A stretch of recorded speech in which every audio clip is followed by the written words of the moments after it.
listening to Battle of the Epics, Episode 9, The Grand Effort.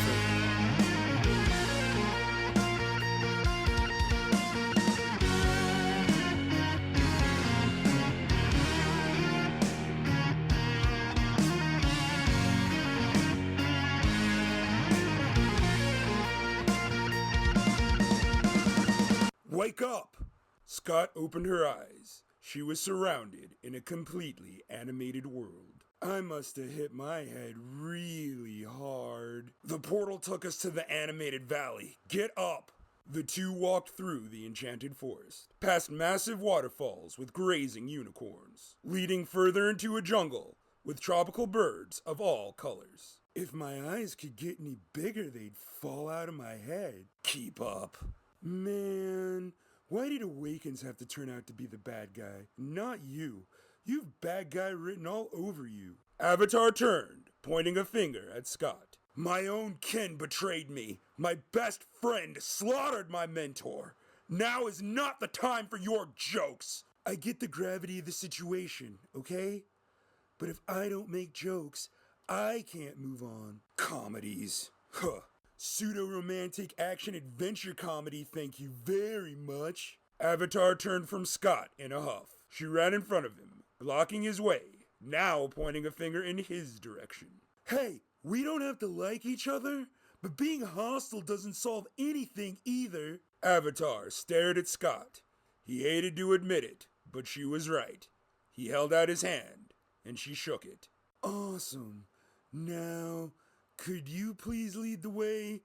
'Cause I have no idea where we're going. Reaching the end of the jungle forest, they came upon a town with a marketplace in the center of it. Avatar and Scott strolled through the bustling streets, towering above all of the animated cinematics. An American Tail sidestepped them, running with her apple cart when Avatar stopped her. Hey, where's the nearest tavern? We're drinking now? An American Tail pointed to the end of the street, then scurried off. The tavern was populated with adult animated cinematics. A few bakshees, but mostly animes. Scott and Avatar noticed the cloaked, live-action cinematic in the corner, nursing a half-empty bottle of whiskey. When they reached the table, Avatar knocked on the wobbly wood, startling the figure who looked up, surprising Scott as she saw the face of Return of the Jedi. You're alive? You met the special edition. This is the original. Get up, old man. There's no time to feel sorry for yourself. Return of the Jedi looked at the two of them with bloodshot eyes, showing the aftermath of a flood of tears. Neither one of you seem to have a special edition, so I'll forgive your impatience. It is hard to explain. One day the greatness inside of you just builds until you split in two. Better in some ways, and worse in others, but another of you just the same. Like having a son who's also your twin brother. So yeah, I am feeling sorry for myself. Just not the self in front of you. Return of the Jedi took a final swig from the bottle, then stood. Gotta make a stop by the homestead. That alright with you, Blue?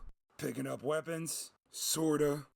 Back to the Future, Part 3, used her shotgun to blast the row of tin cans set up along the fence outside of her and Return of the Jedi's home when he arrived with the two modern cinematics. About time I was running out of targets. They greeted each other with a kiss, then turned to Avatar and Scott.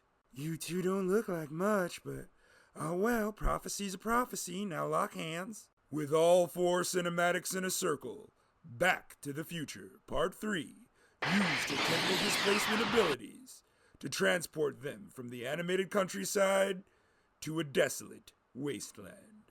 Were you off? I never am, darling. Welcome to the desert of obscurity. They walked for what seemed to be days, but were merely hours, evading cyclones, yellow lightning, intense heat, and yes, gigantic sandworms, who jetted through the earth whenever Avatar or Scott veered off the path. Back to the Future, Part 3, shot through a few, while Return of the Jedi ignited his green and red lightsaber to dispatch others. Finally, they made it to the formation of 3 towering red rock pillars. A hooded figure sat cross-legged on the center pillar. Looking at the group, he leapt into the air, gliding down in front of Scott and Avatar. Feeling the overwhelming strength of his presence, they couldn't help but bow to Star Wars. I'm honored, but please rise. We must begin your training immediately. Avatar, Scott Pilgrim vs. the World, and Star Wars sat cross-legged on each of the 3 pillars. We are going to access Fourth Sight. That is why we are out here, beyond the chatter of the internet. Do we really have time for this? Patience is a virtue. What do? Close your eyes, drown out every sound, and focus on the darkness. Let it guide you. They did as they were told. Avatar thought it was a useless exercise until a small white dot emerged that kept growing until he saw rows of chairs set up in a stadium filled with people. He gasped, "You see them?" "Yes, the people. There are many of them. Focus on them. Feed off their energy. Tell me what they feel. Joy, wonder, excitement, fear." Avatar choked up at the last feeling, as it had been years since he had felt it. "Love, and it's all directed at me." Hold on to that. Let those feelings flow through you. What do you see, Scott? I see people, but there's barely any of them there. Focus on one person at a time. Scott did as she was told, and suddenly that one person began to glow.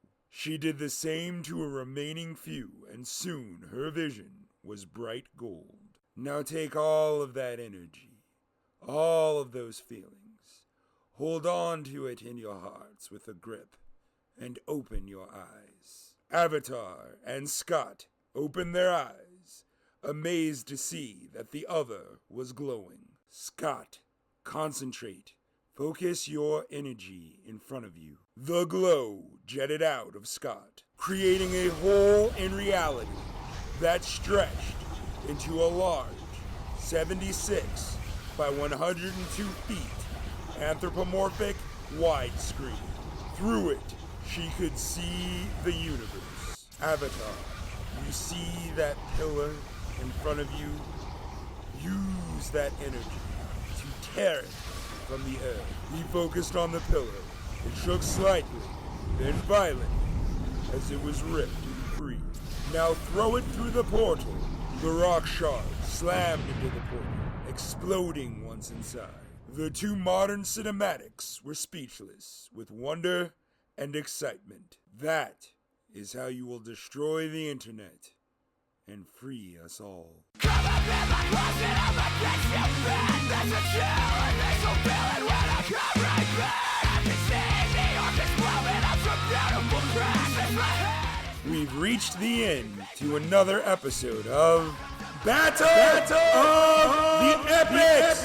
But stay tuned as the adventure continues. This episode was written, voiced, and edited by Drew Manning.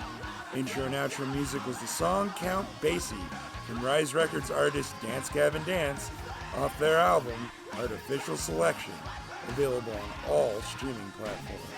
If you liked what you heard, please follow, share, and like.